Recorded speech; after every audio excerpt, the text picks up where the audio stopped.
Allez, on y va.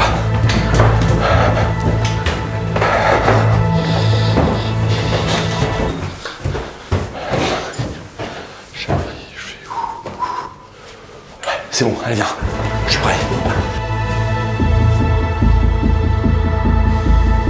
On va sauter à l'est, on va sauter à l'est.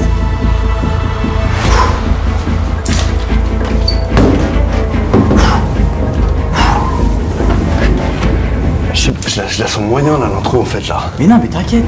Mais attends, c'est toi qui as plié le parachute. Tu m'as déjà dit, t'as déjà plié des parachutes hein. Mais oui, j'ai vu ça sur TikTok. Allez, 3, 2, 1, go.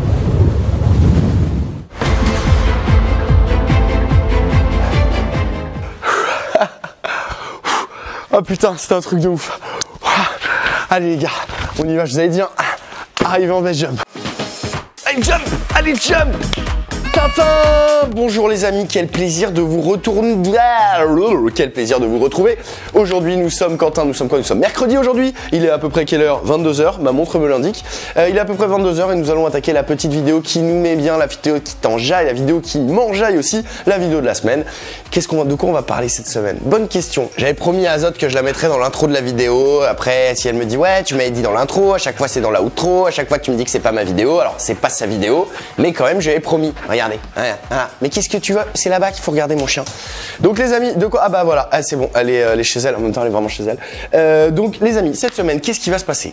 Il y a 2 semaines, les amis, nous avons fait un tuto tortue. Et à la fin de ce tournage, en fait, en voyant l'aquarium, j'avais pas du tout envie de le démonter cet aquarium. Je trouvais que le sable il était trop stylé, que les pierres elles allaient bien avec, que les plantes c'était beau.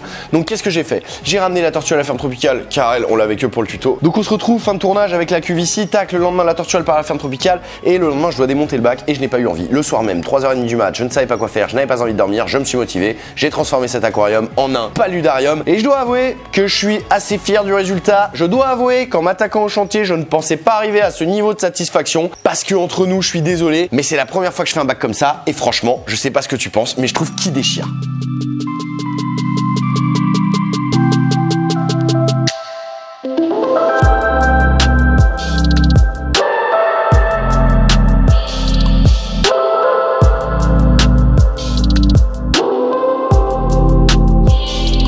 Parce que ouais, t'as vu, il y avait du brouillard, ça sort, c'est un aquarium qui sort de l'eau, c'est magnifique, c'est une, comment dirais-je, une union entre cette cascade qui descend et en bas il y a les poissons, c'est magnifique. Je pense que t'as envie qu'on en parle devant l'aquarium, je pense que t'as envie que je t'explique comment j'ai fait. Donc, comme toutes les semaines, déjà je parle vite, mais en plus je parle beaucoup. Et là, je pense que tu as envie de le voir cet aquarium, tu as envie que je t'explique comment j'ai fait, te donner mes petites techniques, les petits tuyaux du Père Tanguy. Ah, mais tu as utilisé 2 pompes.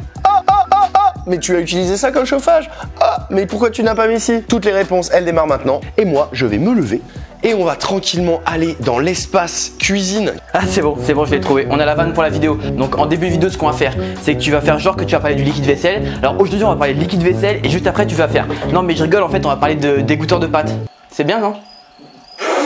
2 lettres, c'est pété mec. Je sais pas, on sait pas, tu vois. Alors, comment on va appeler ça? Est-ce qu'on appelle ça un paludarium? J'en sais rien, parce qu'on peut pas trop élever d'animaux en haut, en tout cas dans la config que j'ai faite, parce que c'est quand même à l'air libre, donc je mettrai pas des animaux, ils pourraient se barrer là par les branches et tout. Donc il y a vraiment des animaux que dans la partie aquatique, mais on a quand même une belle partie terrestre qui donne son charme forcément au bac. Donc je vais vous expliquer comment j'ai fait. Franchement, c'était ultra simple les amis, mais ultra simple. Donc c'est parti, comment ça marche? Bon bah je suis reparti du tuto tortue les amis, donc je suis parti de cette cuve qui fait toujours pareil, hein, la cuve n'a pas bougé, 80 par 45 par 30 de haut. On va pas refaire le tuto tortue, donc pour le sable c'était du Riversen Exotera, je l'ai gardé, il est ultra fin, c'est un truc de fou furieux tellement il est fin ce sable et le look ça rend super bien.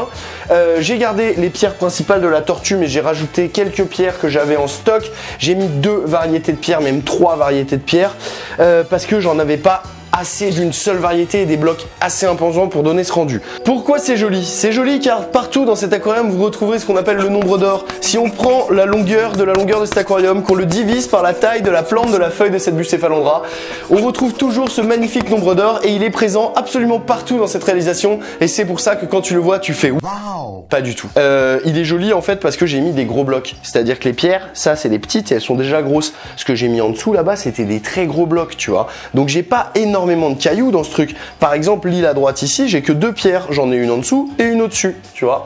Et donc, en fait, ça me fait que je n'ai pas énormément d'éléments et que ça donne une cohérence. Si on avait mis beaucoup de pierres de plein de trucs différents, Donc du coup j'ai récupéré ces deux grosses pierres, boum, une ici là-bas, une ici ici. Là-dessus j'ai posé quoi? J'ai posé encore deux autres grosses pierres, une encore plus grosse que l'autre pour avoir un niveau un peu au-dessus ici et un niveau un peu en dessous ici. Une fois qu'on avait ça, j'ai rajouté quelques cailloux autour, tac tac tac tac tac tac, mais vraiment de la manière la plus simple possible, hein. Vraiment on n'est pas là, je suis pas là à me dire ah ouais. Par contre je prends mon temps, je pose une pierre, je me recule, je regarde, je fais cool ou bof. Ah bah apparemment on a cette pierre qui est tombée et qui n'a rien à faire là, c'est censé être un élément de ma cascade. Qu'est-ce qu'elle fait ici, Quentin? C'est toi qui as joué avec la pierre, Quentin? Non. Donc j'ai commencé par empiler mes pierres. Une fois que j'avais empilé mes pierres, j'ai posé mes souches. J'ai travaillé avec deux types de bois, vous le savez, le talawa que j'utilise, je réutilise, mais je l'adore, je l'adore, regarde comme ça déchire, tu vois. Du talawa et là une racine de mangrove que j'avais déjà dans un autre bac sur laquelle avait poussé en petit épiphyte cette petite bulbophylium qu'on a laissé ici. Et donc on se retrouve avec une structure à hardscape avec du sable fin, des pierres et du bois superposé. Évidemment tout ça tu peux le coller, tu pourrais coller tes pierres avec de la super glue, avec genre du mortier, même du ciment, tu vois, tu pourrais vraiment, il y a du ciment spécial pour aquarium, perso j'utiliserais ça, hein, tu vois, mais le truc que j'avais utilisé dans mon vlog pour faire le nano aquaforest là, le truc aquaforest Stonefix, ça marcherait très bien. Là j'ai rien utilisé, c'était hyper stable. Une fois que j'ai récupéré, une fois que j'ai fait dans cet ordre là, c'est important que tout mon décor est posé, on va passer à la technique. Alors la technique pour la filtration de cet aquarium, c'est ultra simple, mais j'ai utilisé deux éléments. D'un côté, j'ai utilisé une petite pompe à eau qui va me permettre de brasser la flotte, et ça c'est important le brassage. Je vous l'ai déjà dit les amis, les aquariums, vous avez l'impression qu'il n'y a que en eau de mer qu'on doit brasser, mais en eau douce on doit brasser, c'est important. C'est important de déplacer l'eau, c'est important que l'eau circule autour des éléments pour le développement bactérien, c'est important pour plein de choses, donc on brasse un petit peu. Donc là en fait je l'ai fait avec une petite pompe à la con, une petite pompe de remontée, tu vois, que j'ai mis comme ça en mode vertical, et à côté j'ai installé un petit filtre, donc un petit filtre tout ce qu'il y a de plus classique, dans lequel tu vas retrouver à l'intérieur de la mousse qui va attraper tous mes déchets mécaniques, ce qui va faire que l'eau va être bien cristalline et sans particules qui se baladent. Et en fait, le rejet du filtre et l'arrivée de la cascade. Et voilà, c'est ça qu'on a fait cette semaine. Et je suis venu mettre mon tuyau, donc en fait en hauteur. Et c'est là que la galère commence, en fait, c'est de trouver le bon endroit, le bon placement pour le tuyau, si tu veux, qui va te permettre en fait d'avoir une cascade qui est homogène. Le secret en fait pour une bonne cascade, les amis, c'est de trouver la bonne position du tuyau et d'en fait de venir le mettre à un endroit où le flux d'eau, en fait, si tu veux, va être au bon endroit. Donc en fait mon tuyau, je viens le placer parfaitement là derrière en haut avec le collier de serrage, et ça va me permettre d'avoir la cascade un peu homogène que je voulais, c'est-à-dire qui coule un peu vraiment dans tous les sens, qui ne fait pas trop de bruit, qui fait pas de projection. Vous voyez là, l'eau elle ressort, le plus gros filet d'eau il sort par là, donc j'ai pas trop de projection, toute mon île est inondée, et ça c'est important pour ce dont on va parler maintenant, c'est les plantes. À partir du moment où on crée un environnement palustre comme ça, c'est-à-dire un environnement qui va être à la fois très humide, où on va avoir une partie aquatique et une partie terrestre, les plantes que tu vas faire se développer, tu vas avoir deux choix. Soit tu vas mettre de la plante tropicale, pure et dure, en gros ce que tu achètes en jardinerie, soit tu vas pouvoir mettre de la vraie plante palustre, qui est en fait de la plante aquatique qui peut vivre en environnement hyper humide. C'est le cas de ce qu'on a utilisé aujourd'hui. Aujourd'hui j'ai récupéré une partie de mes Bucephalandra que vous connaissez, je vais pas vous en reparler à chaque fois, c'est mes plantes préférées, vous l'avez vu dans mon vlog la semaine dernière, voilà, j'adore ces plantes. Donc j'en ai récupéré une partie. L'avantage de ces plantes, c'est qu'elles vivent autant sous l'eau que au-dessus de l'eau. Donc j'en ai séparé un peu. J'ai gardé mes grosses colonies, je les ai mis sous l'eau. Et là, tu peux voir qu'elles commencent déjà à prendre une teinte un peu bleutée parce que dans ce bac, j'ai rajouté du CO2. Les Bucephalandra, comme elles sont sous l'eau, qu'il n'y a qu'une seule rampe, que c'est pas la folie, que la rampe, elle est quand même, tu vois, bien obstruée, le champ lumineux par tout ça, que les Bucephalandra sont des plantes qui n'aiment pas trop la lumière, mais quand même, si tu veux des couleurs, et ben c'est intéressant de jouer avec de la lumière et du CO2.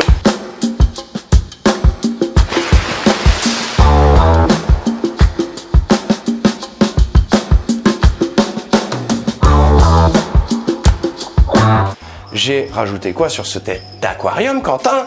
J'ai rajouté, mais qu'est-ce que c'est que ça? J'ai rajouté un système de CO2. Donc comment ça fonctionne un système à CO2? C'est tout con, c'est un diffuseur qui va diffuser les bulles de CO2. C'est un compte bulles, donc tu vas pouvoir compter le nombre de bulles qui partent dans ton aquarium parce qu'il faut pas en mettre trop, hein, c'est important, sinon après tu risques de trop, ça peut faire des acidoses.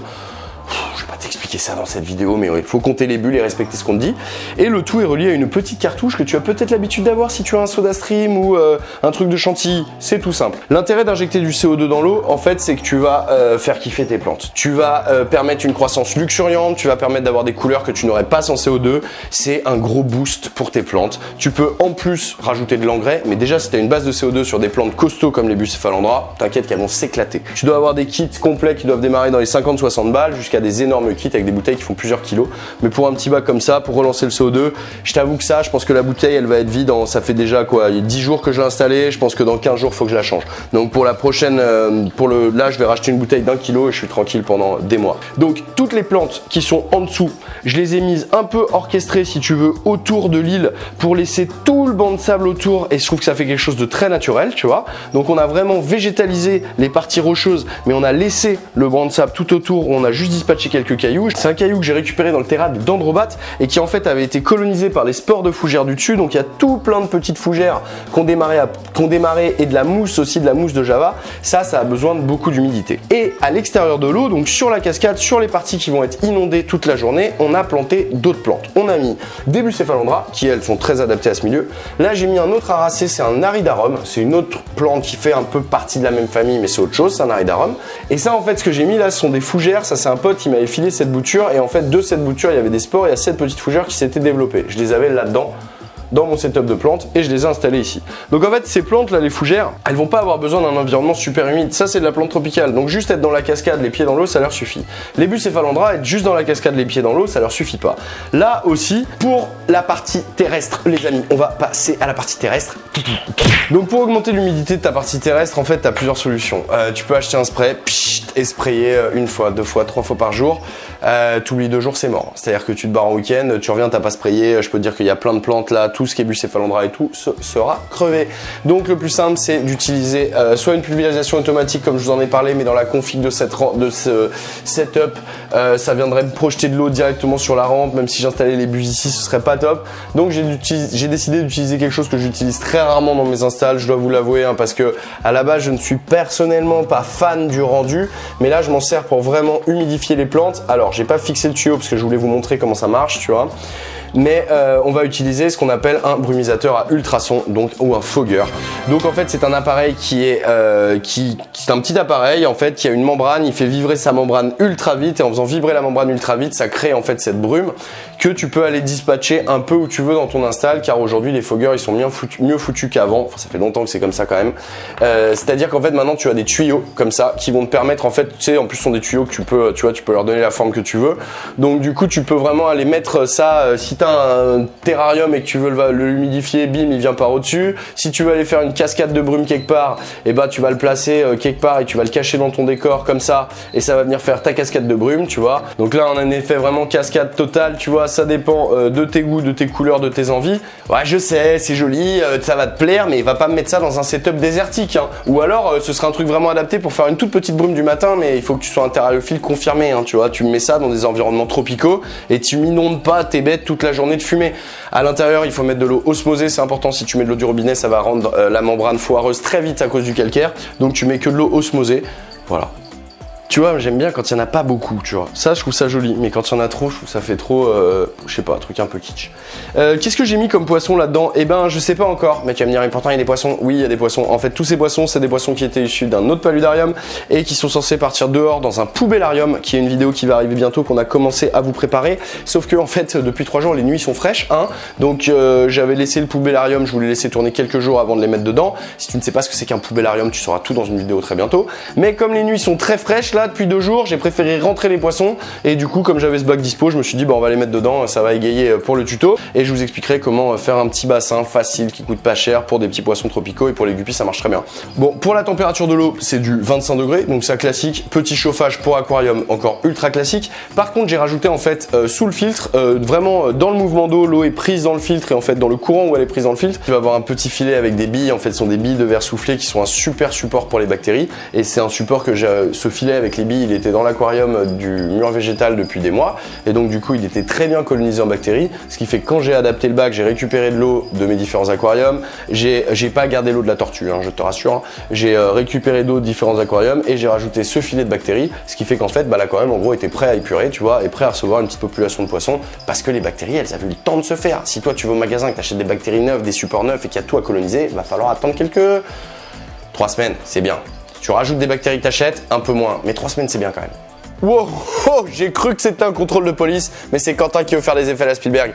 Merci beaucoup les amis d'avoir été si attentifs, d'avoir regardé cette vidéo jusqu'à maintenant. Si tu l'as aimé, clique petit pouce bleu si c'est pas fait depuis. Et surtout, si tu as envie de m'encourager, si tu as envie qu'on continue de grimper, de faire des installs de fou, abonne-toi. Vous êtes plus de 65% à regarder mes vidéos sans s'abonner. Donc s'il te plaît, tu prends ta petite main, tu diriges ta petite souris ou ton trackpad et tu cliques sur abonner, c'est gratuit. On se retrouve dès dimanche prochain. Salut les amis, ciao!